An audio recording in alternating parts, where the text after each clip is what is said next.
ミニワット ECL85 が奏でる躍動感に満ちた音色。北欧の有名デザイナーがデザイン。デンマークバング&オルフセンの真空管を使った最後のアンプ。1964年に少数作られた超希少機種。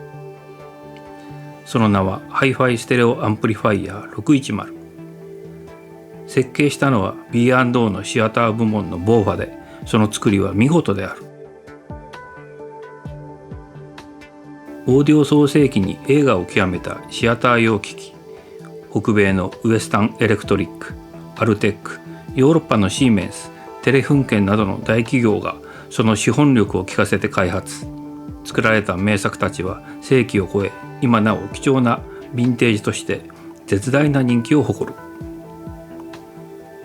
当時はデンマークの小企業であったバング&オルフセンもシアター機器の会社ボーファを別会社として立ち上げた。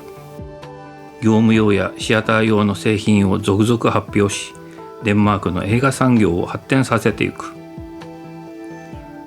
世界中から技術を吸収し、この分野に貪欲に取り組んだ。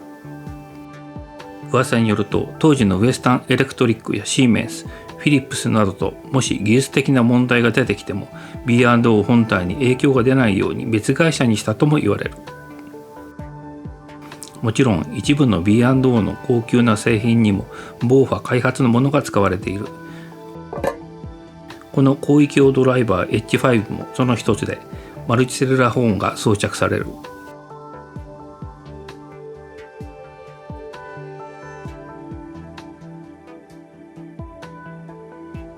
シアター用や放送用、業務用には大型のアンプなどの意欲作が続々と作られた。ボーファ初期のアンプから B&O ブランド最後の真空管アンプ610が作られるまでには36年間の月日が流れている。メンテナンスしやすいソケット式プラグイン基板など、そのノウハウが各所に見られる。ハイファイステレオアンプ610は以前お伝えした1962年発売の青いパネルの世界対応608の後継機。610は1964年のみごく少数作られたヨーロッパ向けの美しい黒パネルで 220V 仕様となっているが、内容は608同等である。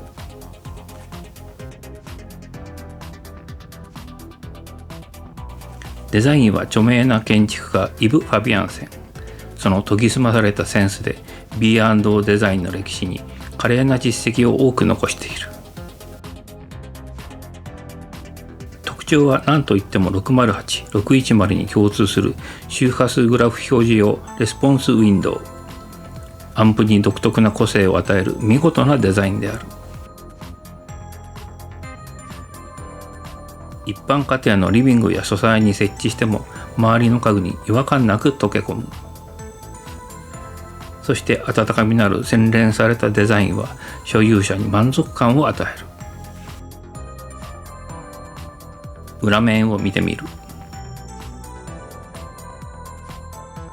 ヨーロッパ向けなので全て電気格端子で統一されている。入力はフォノ、ラジオ、テープ、マイクロフォンの4系統。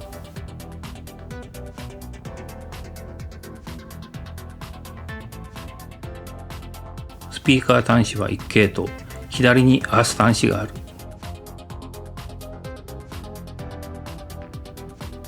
スピーカーのインピダンス切り替えは右の回転スイッチをドライバーで回して4オームか16オームを選択する。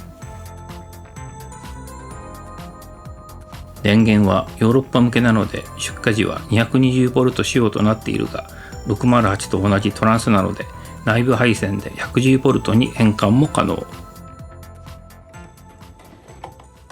内部を見てみる。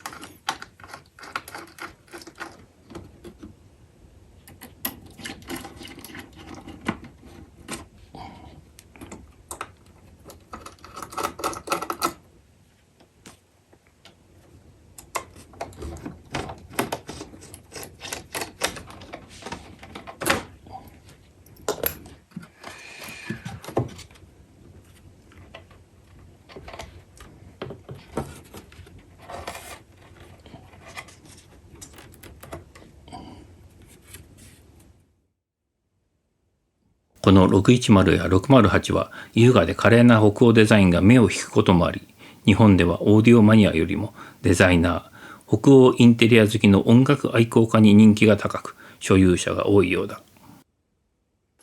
このことはこのアンプの生い立ちに関係があると思われる。実際にフルレンジや小型スピーカー、特に軽い高音種のヴィンテージユニットを鳴らすと、今までおとなしかった音から躍動感のある生き生きとした音となる場合が多いようだ。スピーカーによっては生き返ったような変化を感じる場合もある。それはシアター機器を製作してきたボーハ製であることが原因と思われる。海外のコレクターのコメントに、このアンプはB&Oの映画部門であるボーファによって製造された珠玉の一品であるとある。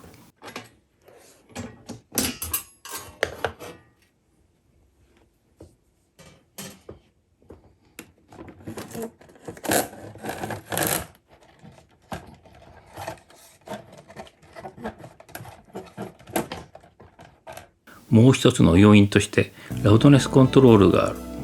このアンプのラウドネスつまみにはオフがない。ロー、ミッド、ハイの3段階のみ。ローがフラットに近いがミッドにすると音が前に出てくる。いわゆるドンシャリ傾向ではなく、音が明瞭で豊かになる感じだ。やはりシアター関連をやっていたボーファの経験から編み出されたのだろう。実に見事なラウドネスの設定と思う。もちろんスピーカーによっては合わないものもある。特に最近のワイドレンジの能率の悪いタイプは苦手のようだ。またスピーカーシステムにスーパーツイーターを追加し、つなげると音量が爽やかに広がるのも実際に経験している。他のアンプよりもこのアンプにはプラス効果が大きく、音の粒子がより細かく表現される。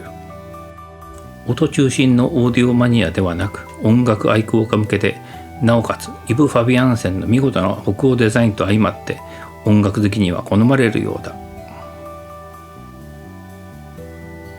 内部は整然とレイアウトされている。プロ機器のボーファの製品らしくメンテナンスがしやすくできている。また1970年前後はステレオ化が始まった時期であり、各社は生き残りをかけて開発設計をしており、B&O では修理するたびにサービスマニュアルを貸し出し、事後回収していたようで、技術流出を防ぐためなのでサービスマニュアルは現存数が少ない。このアンプのプリブはトランジスターで、パワー部が真空管のハイブリッドタイプ。プリ基板とイコライザー基板はすぐにメンテナンスが可能なプラグイン方式を採用。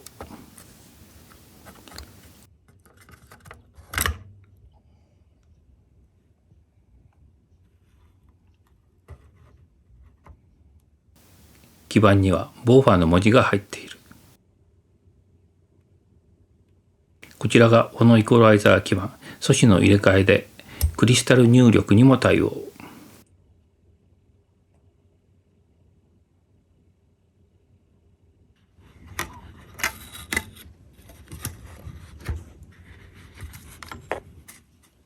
トランジスター初期のゲルマニウムトランジスタをプリブに採用した当時の先進設計。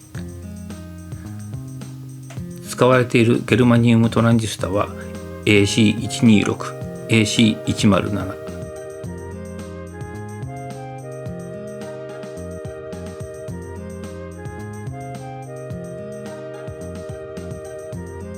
パワー部は環球式で構成されている。ミニワット製の ECC83。パワー管には同じくミニワット製の ECL85。当時の家庭用としては高出力の15ワットを叩き出す。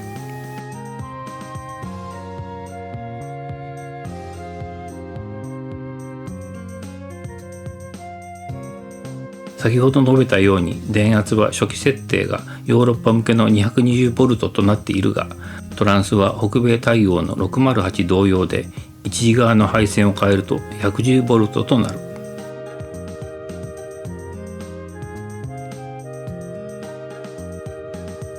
こちらは世界対応の608の電圧変更表示ボード。最近2代目の610を偶然日本で見つけてやっとの思いで購入ができた。そしてこの日本購入の610の底にはなんと老舗の輸入商社成川商会のシールが貼ってあった。そういえば1960年代後半のオーディオ誌で成川商会の広告には B&O 製品が紹介されている。マニア憧れの海外製品を当時からたくさん扱っていた大阪の老舗有名商社だ。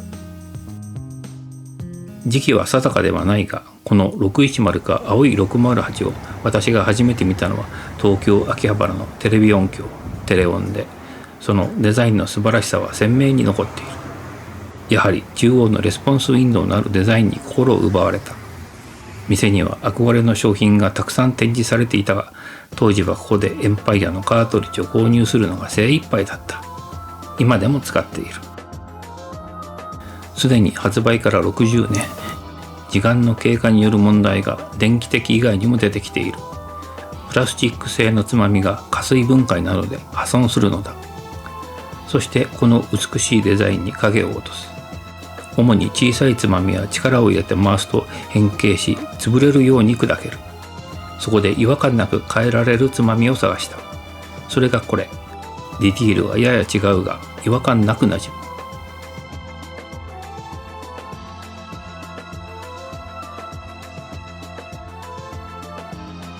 白いラインはマジックで簡単に消せる。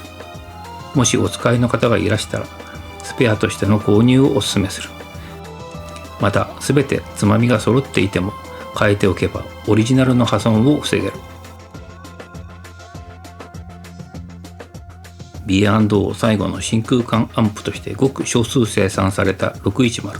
そして608はボーファのプロ用の技術と著名デザイナーのデザインの貴重な名作で、音もヴィンテージとして力強くしなやかな一級品であることを付け加えておきます。